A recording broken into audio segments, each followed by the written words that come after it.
Kopeko La Linterna de la Iglesia irratsaioan Fernando Gotzainak eskarak eman zizkien Elizbarrutiko apaizei egiten duten lan handiarengatik. Euren ezinbesteko zerbitzua nabarmendu zuen bokazio erlijiosoak ugari ez diren garai hauetan.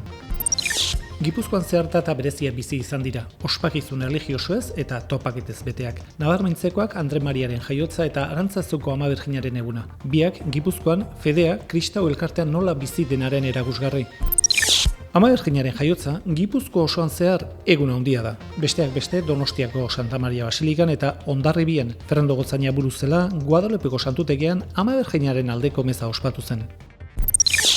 Arantzazuko Ama Birjinaren egunean, Gipuzkoako zaindaria, meza jendetsua oinatiko santutegian. Kristau elkartea bertaratu zen baita ordezkaritza politiko ere. Lehendakaria, Eusko Jaurlaritzako sailburu eta bozeramalea, Legebiltzarreko presidentea, Aldun Nagusia, Batzar Nagusietako presidentea eta oinatiko udalbatza izan ziren bertan.